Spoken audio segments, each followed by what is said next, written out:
Hello friend, welcome to my YouTube channel. दोस्तों, railway ने exam घोषित कर दिया है। आप रेलवे के एग्जाम देने के लिए आप तैयार हो जाइए। आपका कंपटीशन एग्जाम होने वाला है। रेलवे ग्रुप डी ने अपना एग्जाम घोषित कर दिया है। आप अपने तैयारी में पहले से जुट जाइए। देखिए, मैं आपके लिए प्रीवियस ईयर का क्वेश्चन लाया हूं, जिसमें आपके पार्ट 1 होंगे, जो आपके ग्रुप डी से रिलेटेड क्वेश्चन होंगे। मैं आपको बेसिक और ट्रिक से क्वेश्चन को समझाने का मैं पूरा प्रयास करूंगा। चलिए हम अपने क्वेश्चन पर चलते हैं। देखिए, पहला नंबर क्वेश्चन है, अर्थशास्त्र में मांग वक्र की ढलान यानी स्लोप सामान्यतः क्या होती है, यानी किसमें होती है? तो आपके बाएं से दाएं नीचे की ओर होती है। बाएं से दाएं नीचे की ओर ढलान यानी स्लोप होता है। नेक्स्ट क्वेश्चन देखिएगा, फरवरी 2022 यानी 2020 में जैव चिकित्सा नवाचार बायोमेडिकल इनोवेशन पर आईसीएमआर डीएचआर नीति किसने लॉन्च की थी? यानी आईसीएमआर डीएचआर कौन लॉन्च किया था? तो आपके मनसुख मंडाविया हो जाएंगे। यानी ऑप्शन नंबर सी आपका सही हो जाएगा।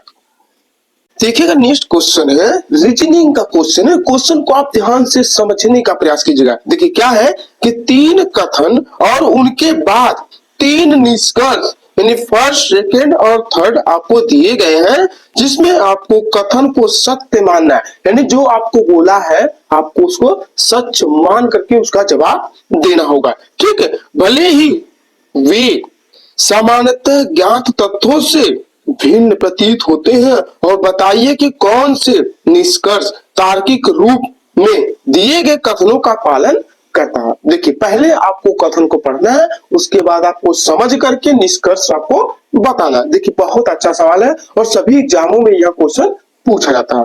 देखिए कैसे करेंगे, बस आप ध्यान से बन रहिएगा। देखिए, सभी तवे पेन है। पहले क्वेश्चन को आप पढ़िए। देखिए, मैं आपको पूरी तरह से समझाने का मैं पूरा प्रयास करूंगा। देखिए क्या है कि सभी तवे पेन है। ध्यान से देखिएगा, बना रहे हैं। देखिए, मान लीजिए आपका क्या है, तवा है। ठीक है, तो जो सभी तवा है वो क्या है? पेन है। यानी पेन के अंदर है कि नहीं है? फिर बोला है कि सभी पेन ब्रश है। यानी जो सभी पेन है वो किसके अंदर आएंगे? ब्रश के अंदर आएंगे। आएंगे कि नहीं आएंगे? बिल्कुल सही है। आगे देखते हैं कि सभी ब्रश मेज है। देखिए, सभी ब्रश जो है क्या है, वह मेज के अंदर आएंगे।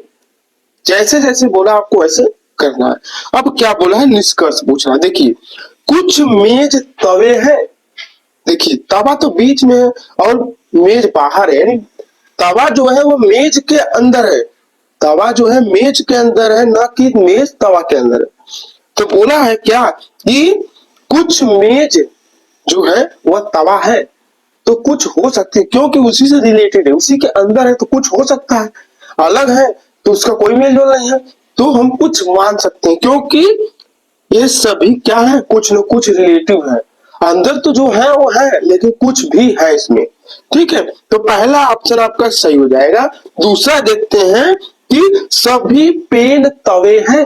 देखिए, सभी पेन जो है वो तवा के अंदर है कि तवा पेन के अंदर है? तवा जो है वो पेन के अंदर है, न कि पेन तवा के अंदर है। इसलिए दूसरा गलत हो जाएगा। तीसरा देखते हैं, कोई भी पेन तवा नहीं है। क्या बोला? कोई भी पेन जो है वह तवा नहीं है, तो बिल्कुल नहीं है। लेकिन कोई भी पेन जो तवा तो नहीं है, लेकिन कुछ तो है, क्योंकि पेन जो है, तवा जो है पेन के अंदर है, तो कुछ होगा। इसलिए तीसरा ऑप्शन भी क्या होगा, गलत हो जाएगा। यानी राइट आंसर आपका बी ऑप्शन सही हो जाएगा। यानी फर्स्ट यानी पहला आपका क्या होगा, निष्कर्ष सही हो जाएगा। देखिए साथियों, 6 नंबर क्वेश्चन क्या है, बहुत ही मोस्ट इंपॉर्टेंट क्वेश्चन। देखिए, क्वेश्चन ध्यान से आप समझने का प्रयास कीजिएगा। देखिए क्या है कि 2 व्यक्तियों की आयु में 30 वर्ष का अंतर है। कितने वर्ष का अंतर है? 30 वर्ष का अंतर है। यदि 5 वर्ष पहले बड़े व्यक्ति की आयु छोटे व्यक्ति की आयु की 3 गुनी थी, तो छोटे व्यक्ति की वर्तमान आयु क्या है? बहुत अच्छा सवाल है। देखिए कैसे करेंगे, ध्यान से देखिए। मान लीजिए कि यह आपका ए मान लेते हैं और ये बी मान लेते हैं, ठीक है। ये बड़ा हो गया, ये बड़ा हो गया, छोटा हो गया। अब क्या बोला, ध्यान से क्वेश्चन को आप समझने का सिर्फ प्रयास कीजिएगा। देखिए क्या बोला है कि 30 बरस उनकी आयु का जो अंतर है कितना है, 30 बरस है, ठीक है। देखिए कितना अंतर है, 30 बरस का अंतर है। तो 5 बरस पहले मान लीजिए कि यह वर्तमान आयु है, ठीक, यह वर्तमान आयु है। तो यहां से हम 5 बरस पूर्व चलते हैं। तो 5 बरस पूर्व जब चलेंगे तो उनकी जो आयु है ना, बड़े की आयु छोटे की आयु की कितनी है, 3 गुनी है। तो मान लीजिए यह एक 1 है और ये कितना है, 3 है। जो बड़ा है वह छोटे से कितना है, 3 गुना बड़ा है कि नहीं। तो एक 3 हो गया। अब क्या बोला है कि छोटी की वर्तमान आयु क्या होगी, और दोनों व्यक्तियों की आयु का जो अंतर है वह कितना है, 30 वर्ष है। वर्तमान पहले बात कुछ नहीं बोला है, तो अंतर, तो इनके बीच का अंतर कितना है, 2 का अंतर है कि नहीं। 2 का अंतर हो जाएगा 30, तो 1 का अंतर क्या हो जाएगा, 15 होगा कि नहीं। अब गुना कर दीजिए, 15 क्या 45, 15 कम 15, ये आपका क्या आ गया, 45 वर्ष पूर्व आ गया। तो हमें आना है वर्तमान में। तो हम क्या करेंगे, अगर चाहेंगे तो 5 5 दोनों में जोड़ देंगे, 50 बरस और 20 बरस। तो जो छोटे की वर्तमान आयु है वो क्या है, 20 बरस है। यानी ऑप्शन नंबर सी आपका सही हो जाएगा। यदि बड़े की बात करता तो बड़ा 50 साल का हो जाता। आप समझ गए होंगे क्वेश्चन को हम कैसे सॉल्व किए। नेक्स्ट क्वेश्चन है, जिप्स को गर्म करके एक रासायनिक यौगिक यक्ष तैयार किया जाता है। यह एक सफेद चूड़ और इसका उपयोग अग्निरोधी पदार्थ के रूप में होता है। तो जो यक्ष यौगिक है उसका नाम क्या है। तो आपको क्या बताना है, प्लास्टर ऑफ पेरिस होता है। यानी जब भी सफेद चूर्ण की बात करें, सफेद चूर्ण की बात करें तो आपको प्लास्टर ऑफ पेरिस को ऑप्शन चुनना है। अगला क्वेश्चन है, निम्न में से किस प्रकार के प्रतिबिंब पर्दे पर प्राप्त किए जाते हैं। यानी ऐसा कौन सा पर्दा है, जैसे आपका रेटिना हो गया, होता है ना, कॉर्निया हो गया, वही बोल रहा है कि निम्न में से किस प्रकार के प्रतिबिंब पर्दे पर प्राप्त किए जाते हैं। तो आपको क्या बताना है, वास्तविक बड़ा, वास्तविक छोटा। यानी ऑप्शन नंबर सी आपका सही हो जाएगा, दोनों सही हो जाएगा। देखिए नेक्स्ट क्वेश्चन है, रीजनिंग का क्वेश्चन है, बहुत ही अच्छा सवाल है। क्वेश्चन को आपको समझना होगा। देखिए क्या बोला है, उस पद का चयन कीजिए जो दी गई श्रृंखला में प्रश्न चिन्ह के स्थान पर आकार श्रृंखला को तार्किक रूप से पूर्ण करेगा। तो क्वेश्चन को आपको समझना है, क्या है, देखिए S2L P6N M18P G54R G162T के आगे क्या होगा। देखिए बहुत अच्छा सवाल है, कैसे करेंगे ध्यान से देखिएगा। मान लीजिए S2L है, फिर उसके बाद P6N है, फिर उसके बाद M18P है, देखते जाइएगा, J54R है, उसके बाद क्या आपका G162 है, T है। तो हमें इसके आगे बताना है। देखिए पहले क्वेश्चन को समझिए। देखिए मान लीजिए यहाँ पर यस यानी कैपिटल है दिया है, तो यस और पी के बीच का अंतर कितना है। देखिए मान लीजिए यस से हम पी जाएंगे तो फिर कितना, 3 का अंतर। देखिए मान लीजिए पी से पी के बाद QRS आया कि नहीं। देखिए ध्यान से देखिएगा, आपको समझाने का मैं पूरा प्रयास करूंगा। 3 का अंतर, फिर पी से यम यानी माइनस हो रहा है, ध्यान से देखिए, यम के बाद यम यन, यम के बाद यन O P, कितने का अंतर, 3 का अंतर। फिर उसका यम के बाद जे दिया है, ठीक है, ठीक है, जे मान लीजिए KLM, ठीक है। देखिए 3 3 का अंतर बन रहा है, ठीक है, 3 का अंतर किया। अब जो आपका जी है वो 3 का अंतर है, यानी जी से हम पीछे जाएंगे तो मान लीजिए ऑप्शन में क्या दिया है, डी दिया है, ई दिया है, ठीक है। देखिए आगे पढ़ने की जरूरत नहीं है, पीछे जाने की जरूरत, डायरेक्ट आप कीजिए। मान लीजिए कि डी पकड़िए, डी के बाद E F G, देखिए 3 का अंतर, ई लेते तो गलत होते, ई के बाद एफ, जी, गलत, दो का अंतर है तो तीन का अंतर है, यानी आपका यहाँ पर टी हो जाएगा। ये तो क्लियर हो गया कि पहला या दूसरा ऑप्शन सही है। ठीक है, अब आगे चलते हैं। मान लीजिए यहाँ पर दो है, यहाँ पर छह है, तो दो और छह का अंतर कितना है? चार का अंतर है कि नहीं? लेकिन एक चीज आओ आगे देखते हैं, मान लो 6 से 18, क्या कैलकुलेशन इसमें करना पड़ेगा? गुना को जोड़ घटाना कुछ भी करिए, कैलकुलेशन बराबर आना चाहिए। मान लीजिए दो तीन छह, छत्रिक 18, 18 तीन 54। देखिए ऐसे भी बन रहा है। ठीक है, तो या तो आप ऐसे भी कर सकते हैं, लेकिन अब दूसरा दिमाग लगाते हैं। मान लीजिए कि 54 हो गया, तो 54 त्याई देखिए कितना होता है। देखिए ध्यान से ऐसे भी करिए, मान लीजिए गुना करिए 54, 3 चौक को 12 का 2 हासिल 1, 3 पचे 15 1 16 आ रहा है। तो इसको भी 3 से करते देखते हैं। 3 दूनी 6, 3 छक 18 को 8 हासिल 1, 3 एकम 3 1 4, देखिए 486 आ गया, बिल्कुल सही। देखिए D486 ऑप्शन में देखिए, D486, देखिए कहीं और मिला लीजिए कि कहीं आगे और तो नहीं मिल रहा है। देखिए 4 नंबर में मिल रहा है, लेकिन ई है, तो ई गलत पाइएगा, यानी ऑप्शन नंबर बी आपका सही हो जाएगा। देखिए कुछ किए, कुछ नहीं किए, सीधे सब में क्या हो गया? 3 गुना हो गया। दो त्याई 6, 36 18, 18 त्याई 54, और 54 त्याई आपका कितना आ गया? 162, 162 त्याई 486। कुछ किए, कुछ नहीं किए। देखिए नेक्स्ट क्वेश्चन है, इस प्रश्न में एक कथन और उसके बाद दो निष्कर्ष दिए गए हैं। आपको क्वेश्चन को समझना है, यानी कथन को समझना है, उसके बाद आपको निष्कर्ष को बताना है। ठीक है, तो कथन के संबंध में दोनों निष्कर्षों में से कौन से सही होंगे, कहने का मतलब यह। देखिए पहले जैसे जैसे बोला आपको वैसे आप करते जाइए। क्या करना है? पी क्यू से, देखिए आपको लेस देन और ग्रेटर देन के बारे में आपको मालूम होना चाहिए। देखिए मैं आपको बता दे रहा हूँ, जिस साइड उसका मुंह खुला रहे वो क्या होता है? बड़ा होता है। जिस साइड उसका मुंह दबा रहे वो छोटा होता है। बस इतना आप ध्यान रखिएगा, लेस देन ग्रेटर देन में आप कोई कंफ्यूजन नहीं होंगे। ठीक है, अब देखिए क्या करेंगे, ध्यान से देखिएगा कि पी क्यू से क्या है, बड़ा है कि छोटा है? तो पी जो है वह क्यू से छोटा है। लेस देन किस साइड खुला है? क्यू की साइड, तो क्यू क्या होगा? बड़ा होगा। आगे चलते हैं, क्यू जो है एफ से क्या है? छोटा है, तो एफ क्या हो जाएगा? बड़ा हो जाएगा, क्यू आपका छोटा हो जाएगा। आप समझ रहे होंगे। देखिए आपको छोटे बच्चे को जैसे समझाया जाता है, मैं आपको वैसे समझा रहा हूं। ठीक, अब देखिए बराबर दिया है तो बराबर कर लेते हैं। अब क्या बोला है कि आर जो है यम से क्या है? बड़ा है, क्योंकि लेस जो ग्रेटर देन है वो किस साइड खुला है? आर की साइड, यानी यम से क्या है? तो बड़ा है। मान लीजिए आर है और यहाँ पर यम है, तो आर जो है यम से बड़ा है, बिल्कुल सही है। अब आगे देखते हैं, यम जो है बी से बड़ा है, तो यम भी क्या है? बी से बड़ा है। अब आपका क्वेश्चन बन गया। अब हम चलते हैं निष्कर्ष में।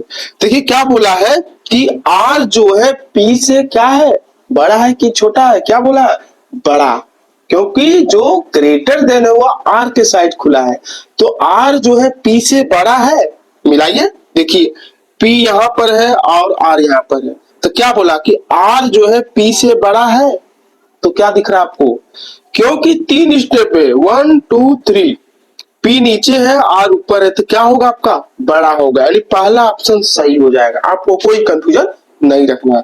अब देखते हैं दूसरा, देखते हैं कि एफ जो है बी से क्या है? लेस देन है, ग्रेटर देन किस साइड खुला है? बी के साइड। ठीक है, तो इसलिए एफ क्या हो जाएगा? बी से छोटा हो जाएगा। तो देखिए एफ जो है वह बी से छोटा है, एफ जबकि ऊपर है, बी एफ का नीचे है, तो बी एफ से छोटा है, न कि एफ बी से छोटा है। इसलिए क्या होगा? दो ऑप्शन गलत हो जाएगा, दूसरा ऑप्शन गलत हो जाएगा, यानी ऑप्शन नंबर बी आपका सही हो जाएगा। जो पहला निष्कर्ष है वह सुमेलित होगा। देखिए अगला क्वेश्चन है कि 27 यानी 27 divided by 3 minus 27 into 0 plus 1 का मान क्या होगा? यानी 27 भागे 3 माइनस 27 गुणे 0 प्लस 1 का मान क्या होगा? ऐसे क्वेश्चन को आपको सॉल्व करने के पहले आपको बोर्ड मास का नियम पता होना चाहिए। बोर्ड मास, बिना बोर्ड मास का आप क्वेश्चन को नहीं सॉल्व कर सकते, आपका क्वेश्चन गलत हो जाएगा। देखिए बोर्ड मास में क्या होता है, bracket, of, division, multiply, addition, subtraction होता है। जैसे जैसे इसमें सीरियल वाइज है, यानी पहले डिवीजन होगा, फिर मल्टीप्लाई होगा, फिर एडिशन होगा, फिर सब्ट्रैक्शन होता है। इसलिए आप ध्यान रखिएगा, कुछ नहीं करना है इसमें। देखिए कैसे करेंगे, ध्यान से देखिएगा कि 27, देखिए 27 दिया है, भागे आपका 3 माइनस 27 गुणे 0 प्लस 1।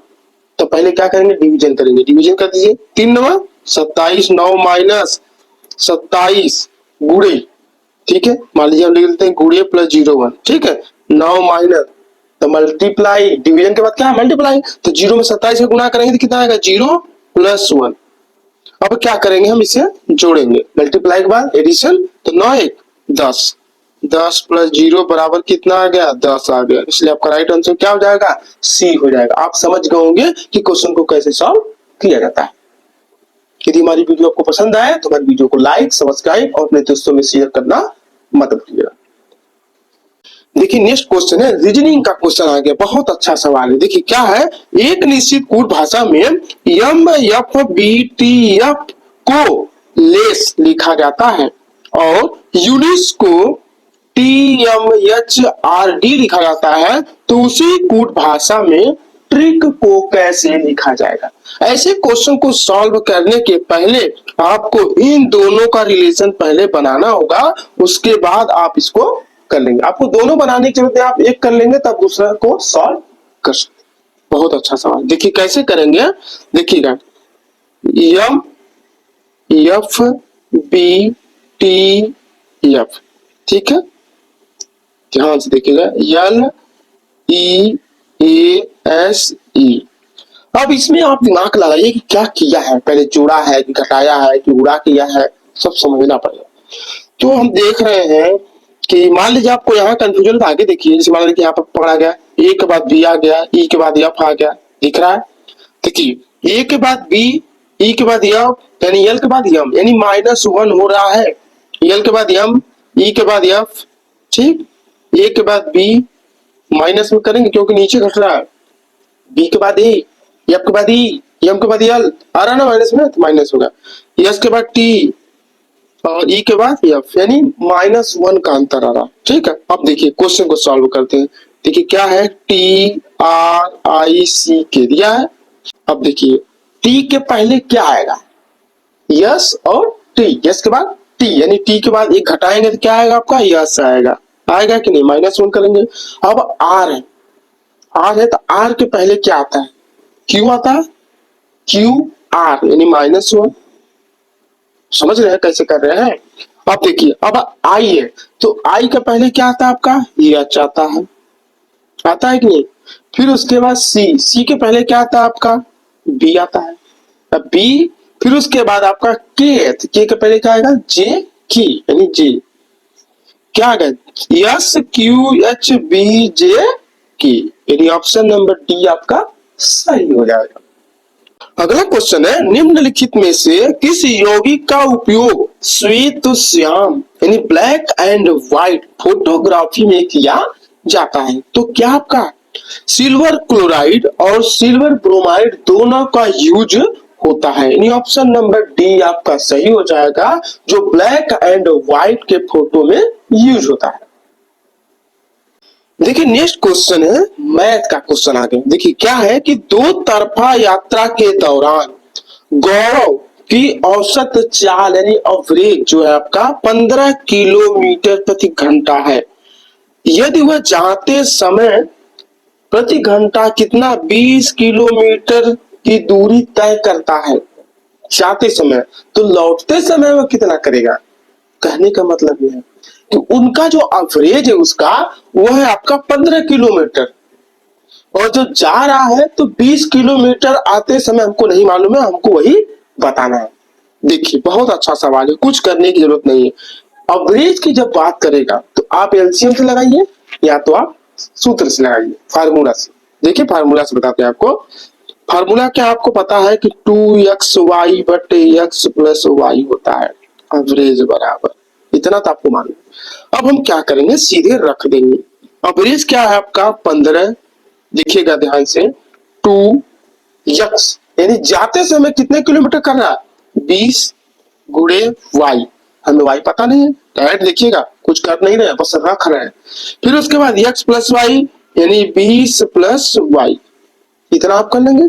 अब क्या करेंगे, मैं आपको बता रहा हूँ नीचे नीचे क्या होता है, गुना होता है, ऊपर ऊपर भाग होता है। तो गुना कर दीजिए, देखिएगा क्या करेंगे, यहाँ गुना करते हैं, 15 दूनी 30, 15 वाई, क्यों 15 में 20 का गुना करें 15 में 300 हो जाएगा, फिर 15 को वाई में करना पड़ेगा। 300 प्लस 15 वाई बराबर 40 वाई। अब हम क्या करेंगे, वाई वाई को घटा देंगे, ठीक है, घटा देंगे तो कितना आएगा आपका, ध्यान से देखिएगा। मान लीजिए 300 बराबर 25 वाई, क्लियर, 25 वाई। आप डिवाइड कर दीजिए, 25 का 300 में भाग कर देंगे तो कितना आएगा, वाई बराबर 12 किलोमीटर प्रति घंटा हो जाएगा। ये आपका राइट आंसर हो जाएगा, यानी ऑप्शन नंबर डी आपका सही हो जाएगा। देखिएगा फ्रेंड, 16 नंबर जो क्वेश्चन बहुत ही मोस्ट इंपॉर्टेंट क्वेश्चन को आपको सिर्फ समझना है। देखिए क्या है, यदि x plus Y plus Z बराबर आपका 11 है और x plus Y Z plus Z X बराबर 42 है, तो X square plus Y square plus Z square का मान ज्ञात कीजिए। ऐसे क्वेश्चन को सॉल्व करने के पहले आपको फार्मूला पता होना चाहिए। क्या फार्मूला, सूत्र याद करने की जरूरत नहीं है, आप जान रहे होंगे कि a प्लस बी का होल स्क्वायर क्या होता है। हमारे कहने का यह मतलब है कि a प्लस बी का होल स्क्वायर क्या होता है। देखिए ठीक उसी तरह हम करेंगे, ध्यान से देखिएगा। देखिए जैसे क्या करेंगे, मान लीजिए a प्लस बी का होल स्क्वायर क्या होता है, formula a square plus B square plus 2ab होता है, ठीक है, 2ab होता है। उसी तरह हम इसको करेंगे, क्या कि हमसे पूछा है स्क्वायर के बारे में, यानी a प्लस बी, तो a प्लस बी है तो a प्लस बी का वैल्यू क्या है, 11 है, यहाँ पर स्क्वायर दिया है, ठीक है। तो हम क्या करेंगे, डायरेक्ट यानी 11 का स्क्वायर कर देंगे, कर सकते हैं, कोई कंफ्यूजन नहीं है।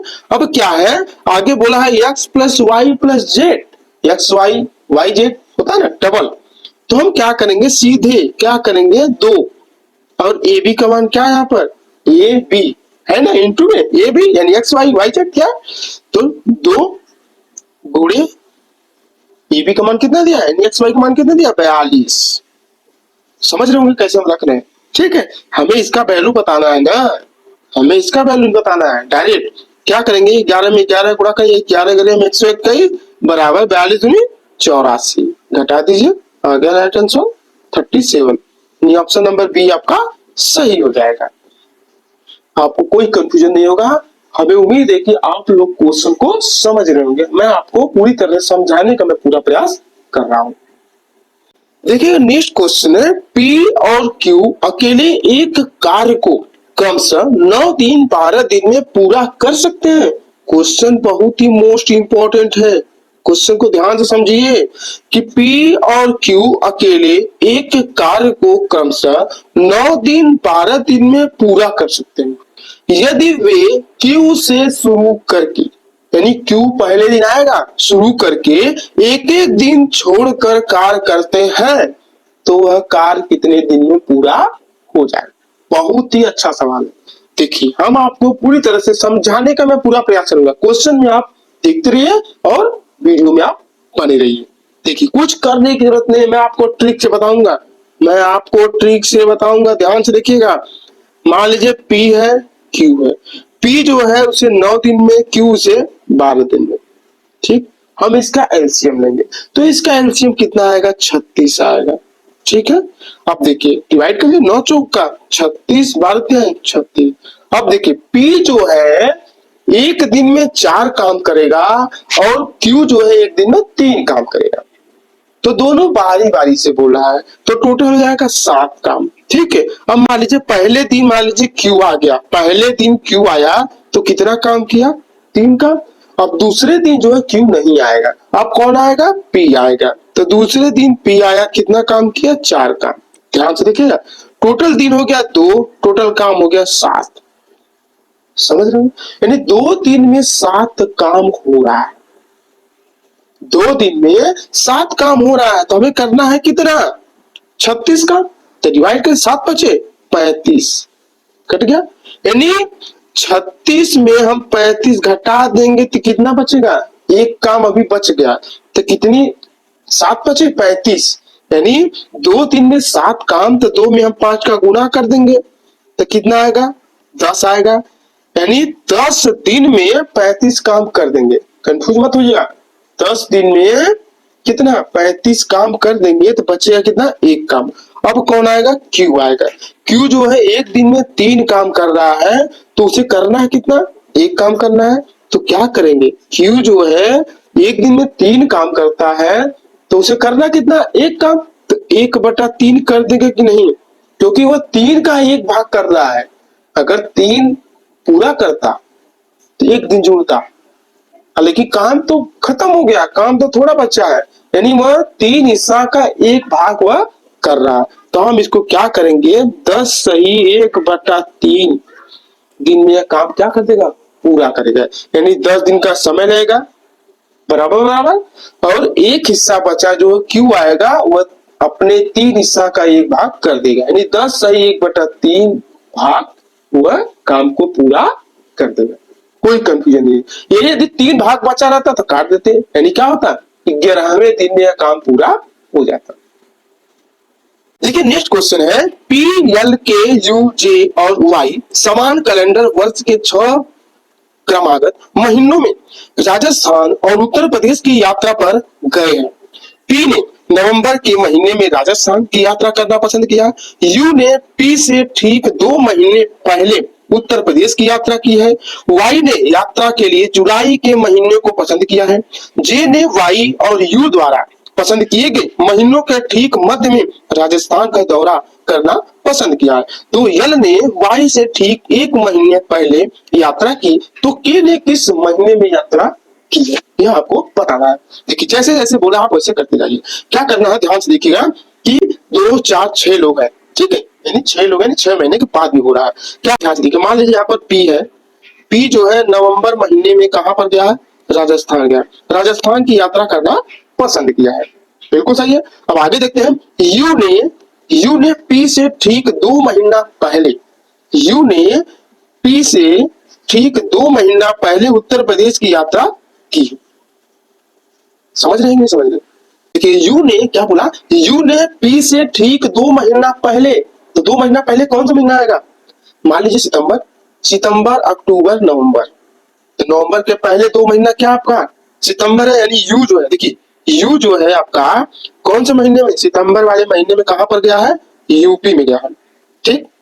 आगे देखते हैं वाई ने यात्रा के लिए जुलाई के महीने को पसंद किया है, ठीक है, तो वाई ले लेते हैं, जो बताया है उसको कोई दिक्कत नहीं। वाई ने जुलाई वाले महीने को पसंद किया है, ठीक है, जुलाई के महीने को पसंद किया, वो कहां गया है कुछ पता नहीं।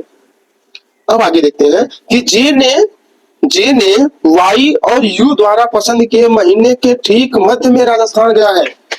जे जो है वाई और यू दोनों के मध्य, समझ रहे ना, वाई जो है जे जो है ध्यान से जे जो है आपका वाई और यू के द्वारा पसंद किए गए महीने के ठीक मध्य, कौन सा महीना है सितंबर है, यहाँ पर क्या है आपका जुलाई है, तो बीच में क्या आ रहा अगस्त आ रहा, अगस्त सितंबर, यानी जो जे है वह अगस्त वाले महीने में कहा गया है राजस्थान गया, क्योंकि वो ठीक मध्य बोल रहा है।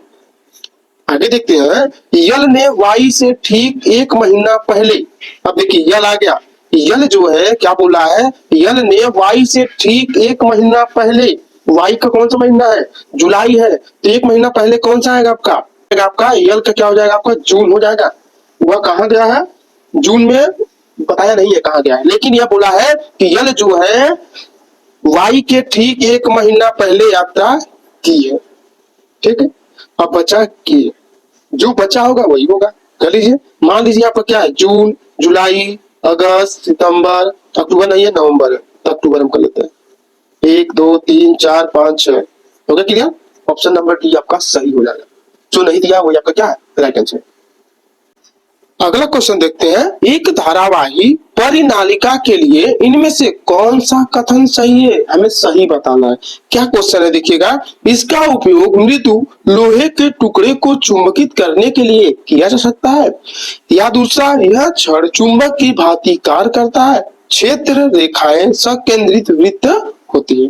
तो इसमें ऑप्शन नंबर सी आपका सही हो जाएगा कि जो इसका उपयोग जो है मृत लोहे के टुकड़े को चुंबकित करने के लिए किया जा सकता है। बिल्कुल सही बात है, और यह छड़ जो है चुंबक की तरह काम करता है। अगला क्वेश्चन देखते हैं। 1956 यानी 1956 से राष्ट्रीय आय का उपयोग व्यय, बचत और पूंजी निर्माण से संबंधित डेटा की जानकारी के लिए नोडल एजेंसी है। नोडल एजेंसी क्या है आपका? केंद्रीय सांख्यिकी कार्यालय है। यानी ऑप्शन नंबर ए आपका सही हो जाएगा। जो आय, व्यय और पूंजी से संबंधित जानकारी यानी जारी यानी डेटा जानकारी जो डाटा होता है उसका खबर रखता है। अगला क्वेश्चन है, पंचायती राज व्यवस्था सबसे पहले भारत के लिए किस राज्य में लागू किया गया था? पंचायती राज व्यवस्था कौन से राज्य में लागू किया गया था? तो आपके राजस्थान में लागू किया गया था। यानी ऑप्शन नंबर ए आपका सही हो जाएगा। यदि आपको क्वेश्चन दे पंचायती राज व्यवस्था कहां पर लागू किया गया था भारत में, तो आपको राजस्थान को बताना है। नेक्स्ट क्वेश्चन है, उच्च न्यायालय ने किस वर्ष में दहेज के मुद्दों से संबंधित सतवीर सिंह बनाम हरियाणा राज्य मामले में अपना फैसला सुनाया था? सतवीर सिंह बनाम हरियाणा राज्य मामले में अपना फैसला सुनाया था, तो कब सुनाया था? 2021 में सुनाया था।